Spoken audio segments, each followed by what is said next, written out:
Long ago, when these ancient Grecian temples were new, hemp was already old in the service of mankind. For thousands of years even then, this plant had been grown for cordage and coarse cloth in China and elsewhere in the East. For centuries prior to about 1850, all the ships that sailed the western seas were rigged with hempen rope and sails. For the sailor, no less than the hangman, hemp was indispensable.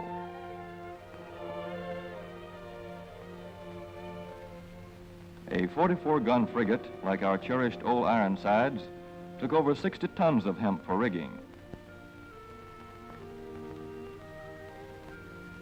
Including an anchor cable 25 inches in circumference.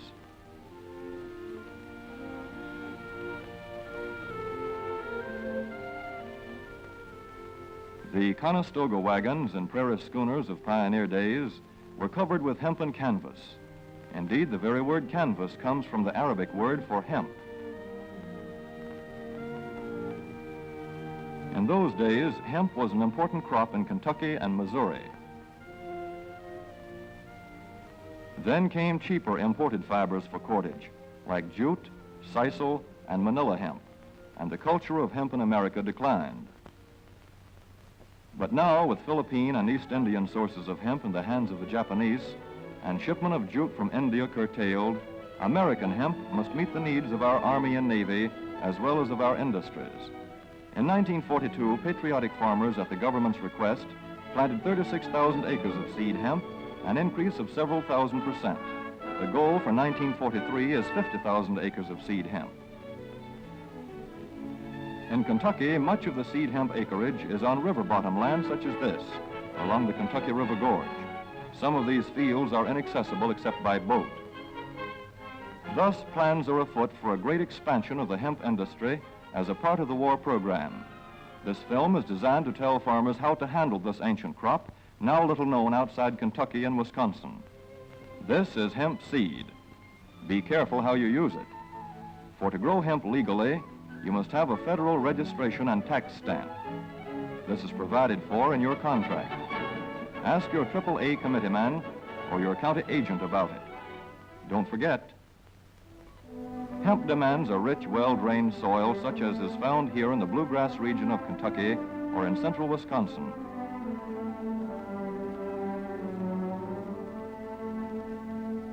It must be loose and rich in organic matter. Poor soils won't do.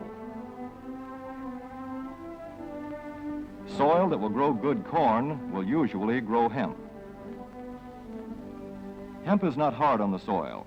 In Kentucky, it has been grown for several years on the same ground, though this practice is not recommended. A dense and shady crop, hemp tends to choke out weeds. Here's a Canada thistle that couldn't stand the competition. Dead as a dodo. Thus, hemp leaves the ground in good condition for the following crop. For fiber, hemp should be sown 5 pecks to the acre. With drill, the closer the rows, the better. These rows are spaced about 4 inches. This hemp has been broadcast. Either way, it should be sown thick enough to grow a slender stalk.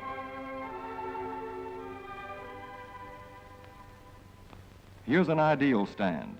The right height to be harvested easily, thick enough to grow slender stalks that are easy to cut and process.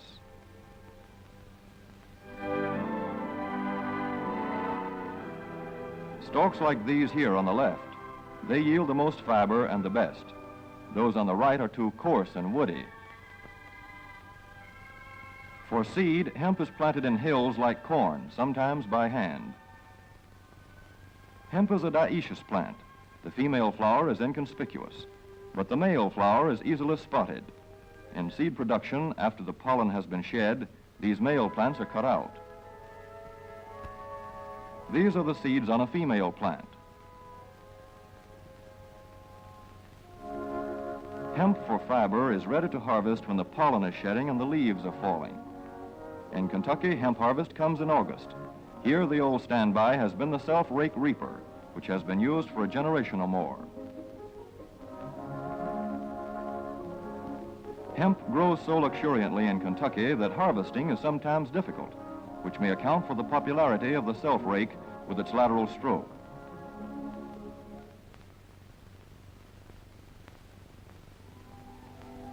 A modified rice binder has been used to some extent.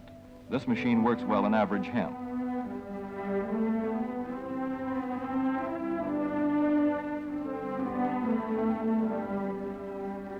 Recently, the improved hemp harvester, used for many years in Wisconsin, has been introduced in Kentucky. This machine spreads the hemp in a continuous swath. It is a far cry from this fast and efficient modern harvester to the Armstrong model of yore. But here's one kind of harvester, at least, that doesn't stall in the heaviest hemp. In Kentucky, hand cutting is practiced in opening fields for the machines.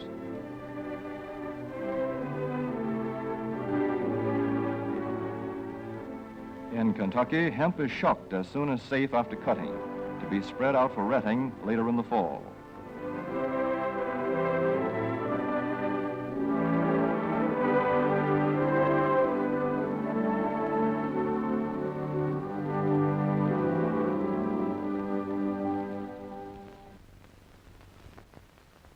In Wisconsin, hemp is harvested in September.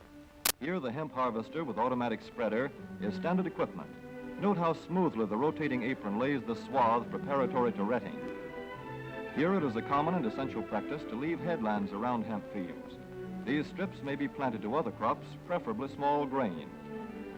Thus, the harvester has room to make its first round without preparatory hand cutting. Here the machine is running over corn stubble. When the cutter bar is much shorter than the hemp is tall, overlapping occurs. Not so good for retting. The standard cut is 8 to 9 feet. The length of time hemp is left on the ground to ret depends on the weather. The swaths must be turned to get a uniform ret.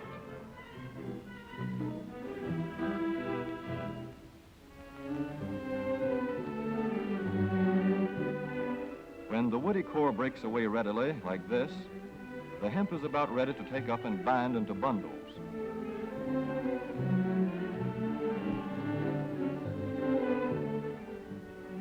Well-retted hemp is light to dark gray. The fiber tends to pull away from the stalk. The presence of stalks in the bowstring stage indicates that retting is well underway.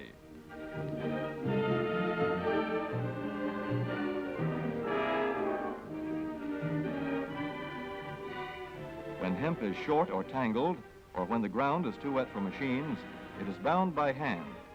A wooden buck is used. Twine will do for tying, but the hemp itself makes a good band.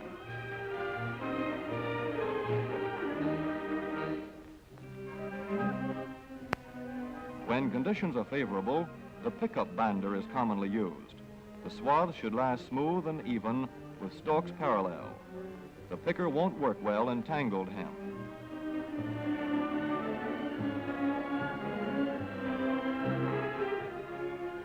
After binding, hemp is shucked as soon as possible to stop further retting. In 1942, 14,000 acres of fiber hemp were harvested in the United States. The goal for 1943 is 300,000 acres. Thus, hemp, Cannabis sativa, the old standby cordage fiber, is staging a strong comeback. This is Kentucky hemp going into the dryer of a mill at Versailles.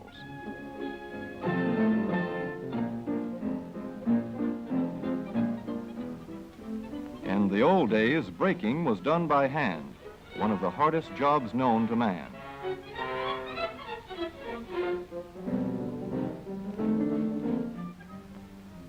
Now the power breaker makes quick work of it.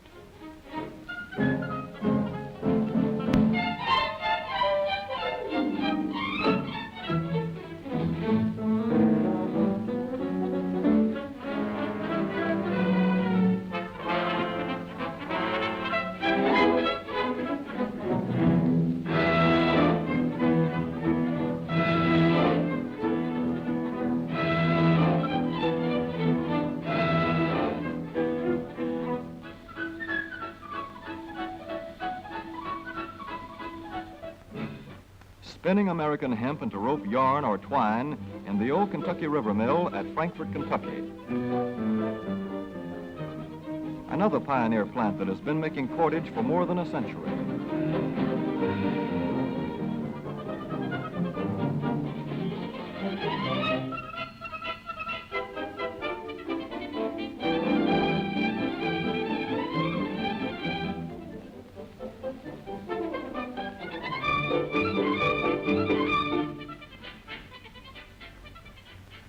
Such plants will presently be turning out products spun from American-grown hemp.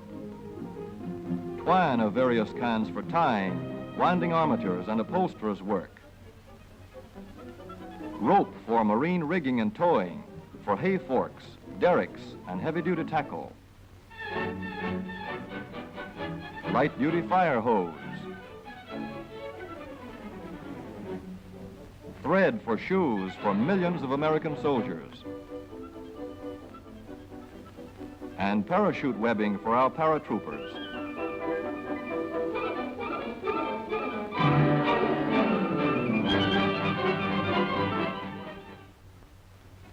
As for the United States Navy, every battleship requires 34,000 feet of rope, and other craft accordingly.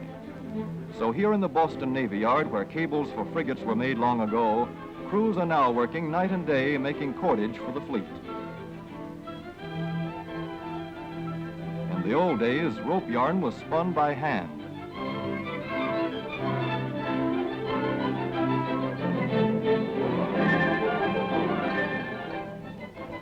Today, even the rope walk is mechanized. 160 fathoms to go.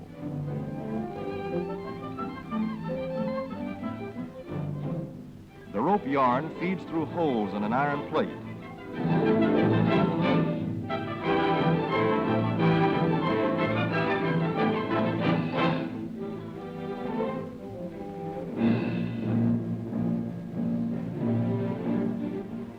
This is Manila hemp from the Navy's rapidly dwindling reserve. When that is gone, American hemp will go on duty again. Hemp for mooring ships, hemp for tow lines.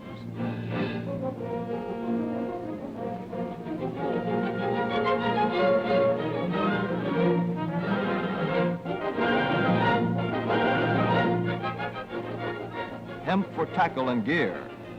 Hemp for countless naval uses, both on ship and shore.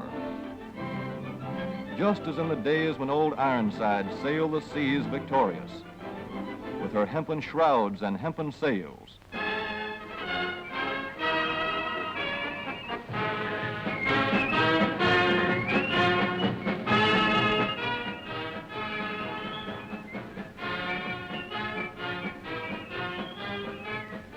Hemp for victory.